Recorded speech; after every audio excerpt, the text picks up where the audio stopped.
Good morning to all of you. आज पुनः class 5 में मैथ के साथ मैं रघु प्रकाश प्रजापति। डियर स्टूडेंट्स, पिछले पार्ट 3 वाले वीडियो में हम लोगों ने किसी भी दी हुई संख्याओं को विस्तृत रूप में कैसे लिखते हैं इसके बारे में अध्ययन किया था।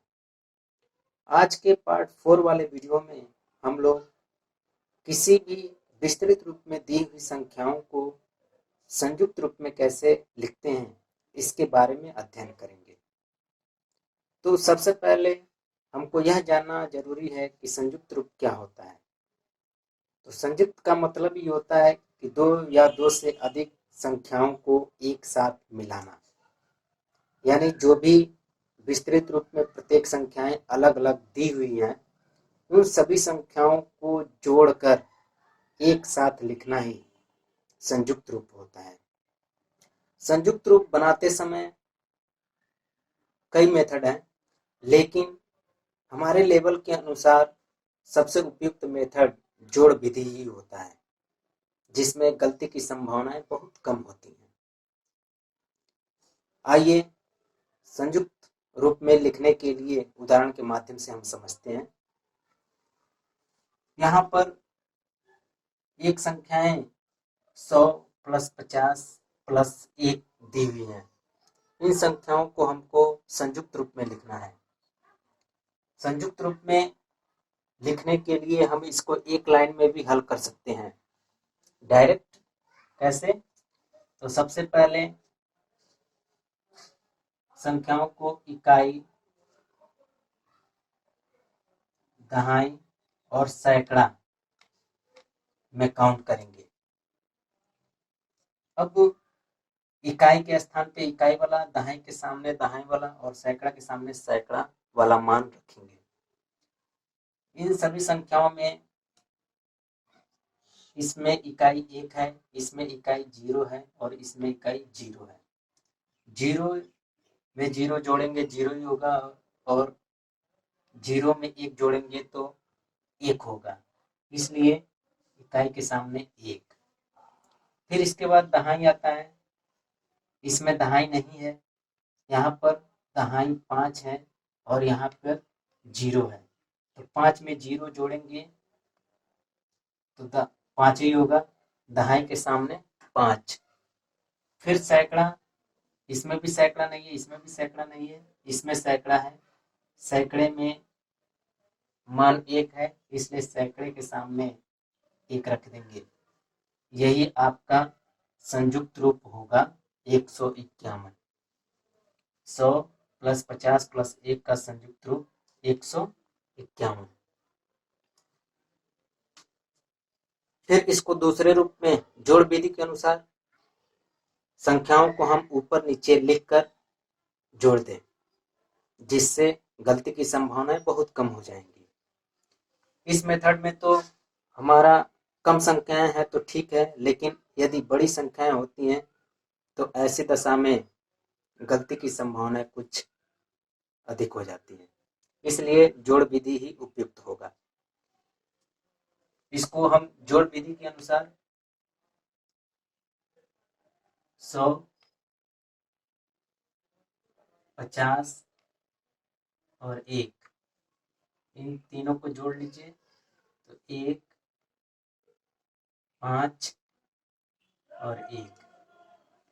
ऐसे भी जोड़ने पर भी 151 आ रहा है, यानी 100 प्लस 50 प्लस 1 का संयुक्त रूप 151 होगा।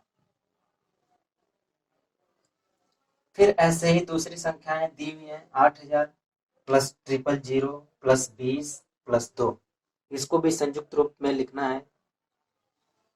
इसको भी वैसे ही ऊपर नीचे लिखकर जोड़ लें। जोड़िए इसको तो 8000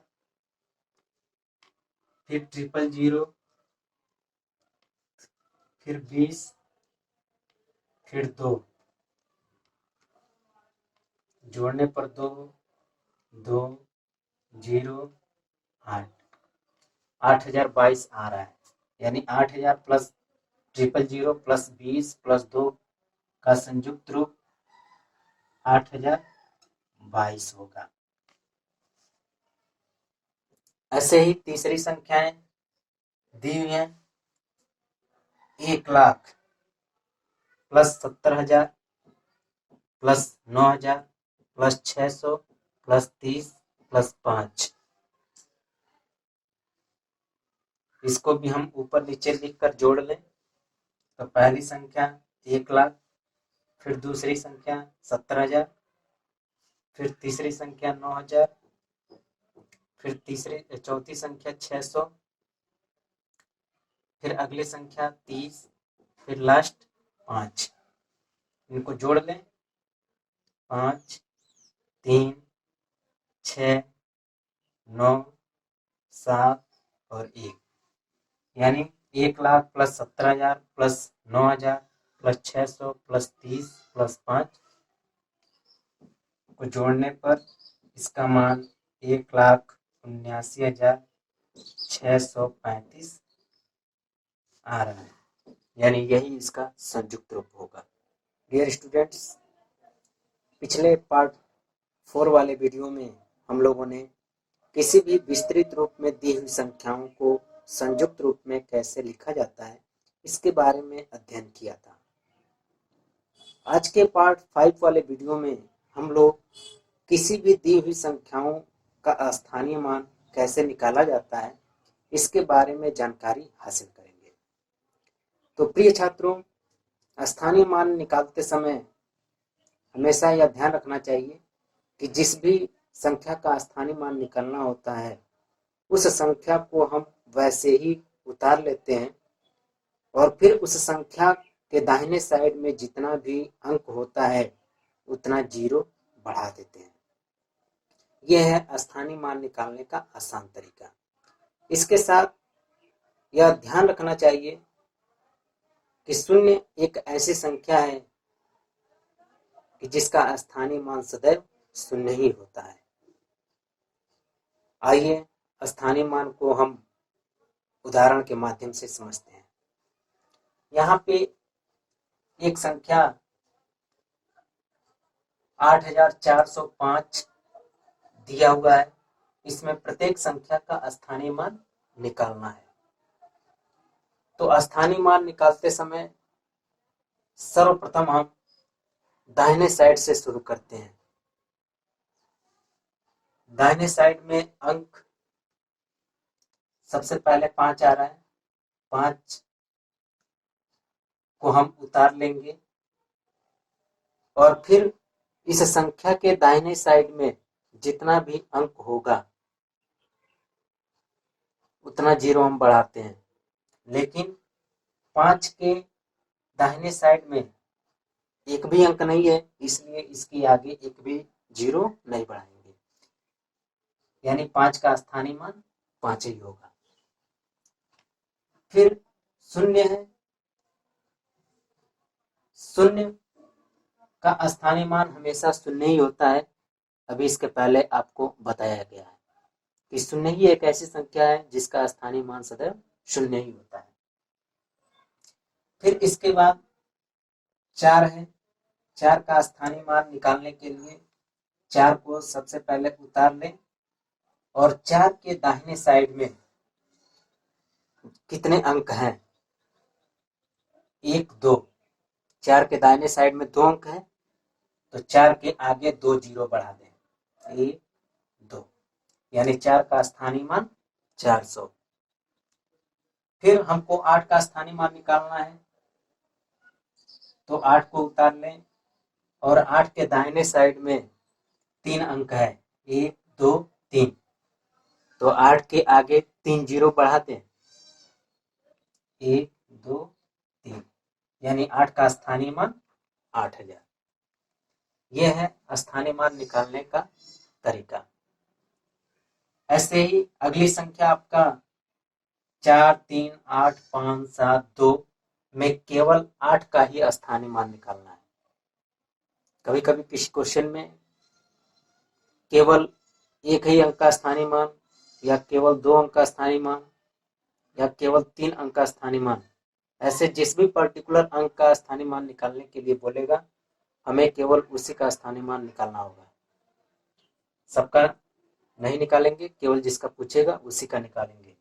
जैसे यहाँ पे केवल 8 का निकालना है, तो 8 का स्थानीय मान निकालने के लिए 8 वाली संख्या को उतार लें और इसके दाहिने साइड में कितने अंक हैं, 1 2 3, तो 3 जीरो बढ़ा दें, 1 2 3, यानी 8 का स्थानीय मान 8,000 रुपये होगा।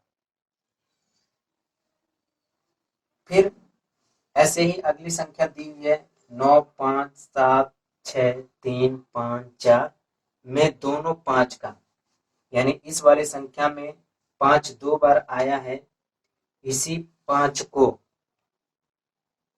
केवल 5 का ही स्थानीय मान इसमें पूछ रहा है, तो निकालिए। पहले वाले 5 का स्थानीय मान हम निकालते हैं, तो 5 को लिख लीजिए और 5 के दाहिने साइड में केवल एक अंक है, इसलिए एक जीरो बढ़ा दीजिए। फिर दूसरे 5 का स्थानीय मान हम निकालेंगे, तो 5 को उतार लें और 5 के दाहिने साइड में 1 2 3 4 5 अंक है, तो 5 जीरो बढ़ा देंगे, 1 2 3 4 5। यही है आपका स्थानीय मान निकालने का तरीका। इसी आधार पे एक संख्या आपको होमवर्क के रूप में दी गई है, इन संख्याओं का स्थानीय मान निकालिए। डियर स्टूडेंट्स, पिछले पार्ट 5 वाले वीडियो में हम लोगों ने स्थानीय मान निकालना सीखा था। आज के पार्ट 6 वाले वीडियो में किसी भी दी हुई संख्याओं को आरोही व अवरोही क्रम में कैसे लिखा जाता है, इसके बारे में अध्ययन करेंगे। इसलिए आज का हमारा टॉपिक आरोही व अवरोही क्रम होगा। प्रिय छात्रों, किसी भी सवाल को हल करने से पहले हमें यह जानना आवश्यक है कि आरोही क्रम क्या होता है और अवरोही क्रम क्या होता है। यदि आरोही और अवरोही को हम जान जाएं, तो किसी भी संख्याओं को हम आरोही और अवरोही में आसानी से हल कर सकते हैं। तो आइए सबसे पहले हम बात करते हैं आरोही क्रम की। जैसा कि आरोह का मतलब ही होता है बढ़ना या चढ़ना, इस प्रकार आरोही क्रम में संख्याओं को बढ़ते हुए क्रम में, यानी छोटे से बड़े की तरफ लिखा जाता है। मीन्स आरोही क्रम में संख्याओं में सबसे छोटी संख्याओं को सबसे पहले, फिर उसके बाद उससे बड़ी संख्या, फिर उसके बाद उससे बड़ी संख्या, फिर उसके बाद उससे बड़ी संख्या, और फिर लास्ट में सबसे बड़ी संख्या को लिखा जाता है। यानी संख्याओं को बढ़ते हुए क्रम में छोटे से बड़े की तरफ लिखा जाता है। फिर इसके बाद हम बात करते हैं अवरोही क्रम की। अवरोही क्रम आरोही क्रम का जस्ट अपोजिट यानी उल्टा होता है। जैसा कि अवरोह का मतलब घटना या उतरना होता है, इसलिए इसमें संख्याओं को घटते हुए क्रम में लिखा जाता है। यानी अवरोही क्रम में सबसे पहले सबसे बड़ी संख्या को सबसे पहले, फिर उसके बाद उससे छोटी संख्या को, फिर उसके बाद उससे छोटी संख्या को, फिर उसके बाद उससे छोटी संख्या को, और लास्ट में सबसे छोटी संख्या को लिखा जाता है। इस प्रकार इसमें संख्याओं को बड़े से छोटे की तरफ यानी घटते हुए क्रम में लिखा जाता है। यही है हमारा अवरोही क्रम। आइए इन दोनों को हम उदाहरण के माध्यम से समझते हैं कि आरोही क्रम और अवरोही क्रम क्या होता है। सबसे पहले यहाँ पे कुछ संख्याएं दी हुई हैं, जैसे 12,518, 1,808, 530, 990, 1,25,470। इन्हीं संख्याओं को हमको आरोही क्रम और अवरोही क्रम दोनों में लिखना है। प्रिय छात्रों, सबसे पहले हम आरोही क्रम में लिखते हैं। जैसा कि आरोही क्रम में अभी हमने सीखा कि सबसे पहले सबसे छोटी संख्या को सबसे पहले, फिर उसके बाद उससे बड़ी संख्या को, फिर उसके बाद उससे बड़ी संख्या को, और लास्ट में सबसे बड़ी संख्या को लिखा जाता है। इसलिए इसमें सबसे छोटी संख्या कौन सी है, तो इसमें हम देखें सबसे छोटी संख्या यही है 530। तो इस संख्या को सबसे पहले हम लिखेंगे 530, फिर उसके बाद उससे बड़ी संख्या कौन सी है, तो उसके बाद उससे बड़ी संख्या ये है 990। 990, फिर उसके बाद उससे बड़ी संख्या, तो इससे बड़ी संख्या आपका ये है 1808। 1808, फिर इसके बाद इससे बड़ी संख्या कौन सी है, तो ये है 12518।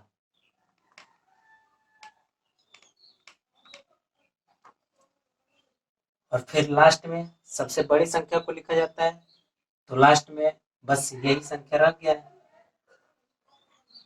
तो लास्ट में यही संख्या है और सबसे बड़ी संख्या भी है, तो उसी को लिख दीजिए 1,25,470। यानी आरोही क्रम में सबसे छोटी संख्या सबसे पहले, तो 530 सबसे पहले, फिर उसके बाद उससे बड़ी संख्या 990, फिर उसके बाद उससे बड़ी संख्या 1808, फिर उससे बड़ी संख्या 12518, फिर लास्ट में सबसे बड़ी संख्या 1,25,470 है। अब इसके बाद हम बात करते हैं अवरोही क्रम की। यदि इसी संख्याओं को अवरोही क्रम में लिखना हो, तो अवरोही क्रम में सबसे पहले हम सबसे बड़ी संख्या को लिखते हैं, फिर उसके बाद उससे छोटी संख्या, फिर उसके बाद उससे छोटी संख्या को लिखते हैं। तो सबसे बड़ी संख्या इसमें यह है 1,25,470।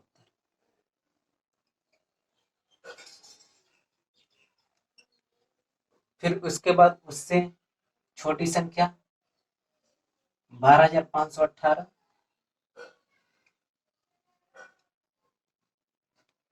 फिर उसके बाद उससे छोटी संख्या 1,808,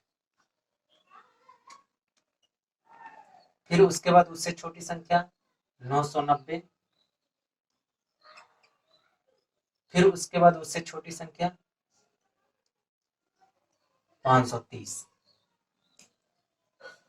यानी सबसे बड़ी संख्या 1,25,470, फिर उससे छोटी संख्या 12,518, फिर उससे छोटी संख्या 1,808, फिर उससे छोटी संख्या 990, और फिर लास्ट में सबसे छोटी संख्या 530। इसको हम यहां से छांट करके अगर 9 लिखना हो, तो हम आरोही क्रम में से भी इसको उल्टा करके लिख सकते हैं। यानी जो संख्याएं सबसे लास्ट में लिखी गई हैं उन संख्याओं को सबसे पहले, और जो सबसे पहले लिखी गई उन संख्याओं को सबसे लास्ट में लिख दें, तो भी अवरोही क्रम मिल जाएगा। Good morning to all of you dear students. पिछले पार्ट 6 वाले वीडियो में हम लोगों ने आरोही और अवरोही क्रम में अंकों को कैसे लिखा जाता है इसके बारे में अध्ययन किया था। आज के पार्ट 7 वाले वीडियो में हम लोग कुछ एक्सरसाइज के प्रश्नों को हल करेंगे। आइए देखते हैं एक्सरसाइज के प्रश्न में। पहला, अंकों 8, 2, 9, 0, 0, 5 से बनने वाली 6 अंकों की सबसे बड़ी तथा सबसे छोटी संख्या ज्ञात कीजिए। तो प्रिय छात्रों, सबसे बड़ी संख्या के लिए जैसे आरोही क्रम में हम अंकों को लिखते हैं, वैसे ही यहाँ पर भी सबसे पहले बड़ी संख्या निकालने के लिए सबसे बड़ी संख्या को पहले, फिर उसके बाद उससे छोटी संख्या, फिर उसके बाद उससे छोटी संख्या, फिर लास्ट में सबसे छोटी संख्या को यदि लिख दें तो सबसे बड़ी संख्या प्राप्त हो जाएगी। इसलिए आइए सबसे बड़ी संख्या को निकालते हैं। तो सबसे बड़ी संख्या इन दी हुई अंकों में सबसे बड़ी संख्या पहले 9 है, इसलिए 9। फिर यदि 9 को हम हटा दें तो शेष बची संख्याओं में सबसे बड़ी संख्या 8 है, इसलिए 8। फिर यदि 8 को भी हटा दें तो शेष बची संख्याओं में सबसे बड़ी संख्या 5 है, इसलिए 5। फिर यदि 5 को भी हटा दें तो शेष बची संख्याओं में सबसे बड़ी संख्या 2 है, 2। और फिर लास्ट में 0 और 0, ये आपकी बड़ी संख्या। फिर यदि छोटी संख्या हमको लिखना है तो छोटी संख्या के लिए सबसे पहले सबसे छोटी संख्या, फिर उससे बड़ी संख्या, फिर उससे बड़ी संख्या और लास्ट में सबसे बड़ी संख्या को लिखना है। इसलिए यहाँ पे सबसे छोटी संख्या में हम 0 0 दिया हुआ है, उस 0 0 को पहले हम नहीं लिखेंगे। यदि कोई भी अंक 0 के साथ दिया हुआ है तो ऐसी दशा में छोटा अंक या छोटी संख्या निकालते समय 0 के अलावा कोई अन्य छोटी संख्या कोई है तो सबसे पहले हम उसको लिखते हैं, फिर उसके बाद 0 को लिखते हैं, फिर उसके बाद बढ़ते हुए क्रम में अंकों को लिखते हैं। प्रश्न यह है कि यदि 0 किसी अंक के साथ है तो 0 को हम छोटी संख्या में सबसे पहले नहीं लिखते हैं। क्यों? क्योंकि यदि हम किसी भी अंक में यदि 0 को पहले लिखते हैं तो फिर वहां पे संख्याएं कम हो जाती हैं। जैसे यहाँ पे यदि हम 0 0 2 5 8 9 लिख दें तो यहाँ पे हमको 4 ही अंक प्राप्त हो रहा है, जबकि हमको 6 अंकों का छोटी संख्या लिखना है तो 4 अंक ही प्राप्त हो रहा है। इसके हिसाब से हमारा छोटी संख्या गलत हो जाएगा। 0 संख्या किसी भी अंक के पहले लगने से उसका मान कुछ नहीं होता है, इसलिए 0 के अलावा यदि अन्य कोई छोटी संख्या है तो सबसे पहले उसको लिखें। तो 0 के अलावा सबसे छोटी संख्या 2 है, इसलिए 2। फिर उसके बाद 0, फिर उसके बाद उससे बड़ी संख्या 5 है, फिर उससे बड़ी संख्या 8 है और फिर उससे बड़ी संख्या 9 है।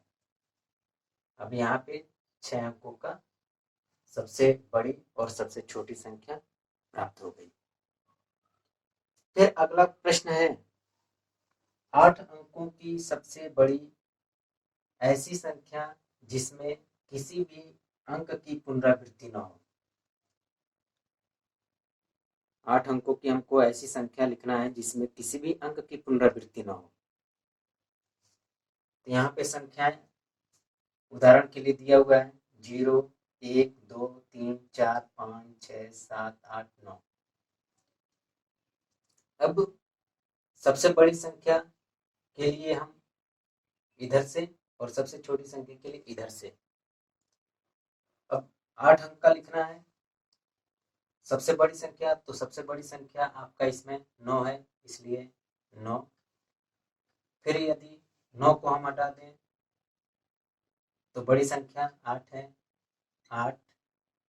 फिर यदि इसको भी हटा दें तो फिर बड़ी संख्या 7 है, 7। फिर इसको भी हटा दें तो बड़ी संख्या है 6। फिर इसको भी हटा दें तो बड़ी संख्या है 5। फिर इसको भी हटा दें तो बड़ी संख्या है 4। फिर इसको भी हटा दें तो बड़ी संख्या 3। फिर इसको भी हटा दें तो बड़ी संख्या है 2। ये 8 अंक का हो गया, 1 2 3 4 5 6 7 8। यदि 9 का पूछता तो फिर 2 के बाद 1 आ जाता। यदि केवल 4 ही अंक का पूछता तो 9 8 7 6। यदि 5 अंक का पूछता तो 1 2 3 4 5। फिर सबसे छोटी संख्या यहाँ पे 8 अंकों की लिखना है। तो सबसे छोटी संख्या के लिए वैसे ही कि सबसे छोटी संख्या इसमें आपका 1 है, एक से भी छोटा आपका 0 है, लेकिन यदि 0 को हम पहले लिखेंगे तो उसका वैल्यू नहीं रह पाएगा और संख्याएं भी कम हो जाएंगी। इसलिए सबसे पहले 1, फिर उसके बाद 0, फिर उसके बाद 2, फिर उसके बाद 3, फिर उसके बाद 4, यानी संख्याएं बढ़ते क्रम में हो जाएंगी। फिर 5, फिर 6, फिर 7, 8 अंक का हो गया। 1 2 3 4 5 6 7 8। ये आपका 8 अंकों की सबसे छोटी और सबसे बड़ी संख्या, जिसमें किसी भी अंकों की पुनरावृत्ति यानी एक ही अंक को बार बार रिपीट नहीं किया गया है। फिर इसके बाद अगला क्वेश्चन है आपका 8 अंकों की सबसे बड़ी संख्या तथा 4 अंकों की सबसे बड़ी संख्या का अंतर तथा योगफल ज्ञात करना है। तो सबसे बड़ी संख्या, 8 अंकों की सबसे बड़ी संख्या, तो सबसे बड़ी संख्या यहाँ पे आपको दिखाया गया कि सबसे बड़ी संख्या 9 है। तो 9 को 8 बार लिख दें तो 8 अंकों की सबसे बड़ी संख्या प्राप्त हो जाएगी। इसलिए 9 9 9 9 9 9 9, 1 2 3 4 5 6 7, फिर 8। फिर 4 अंकों का भी सबसे बड़ी संख्या लिखना है। तो 4 अंक का यानी 4 9, 1 2 3 4। अब अंतर पूछ रहा है। अंतर का मतलब एक संख्या को दूसरे संख्या में से घटा देना है। तो घटा दीजिए। 0 0 0 0 9 9 9 9। यदि प्लस के लिए कहें योगफल, योगफल भी निकालना है, तो इन संख्याओं में से इन संख्याओं को जोड़ दें तो योगफल प्राप्त हो जाएगा। इस प्रकार यही है आपका एक्सरसाइज का प्रश्न, और इस प्रकार आपका ये प्रश्नावली समाप्त होता है।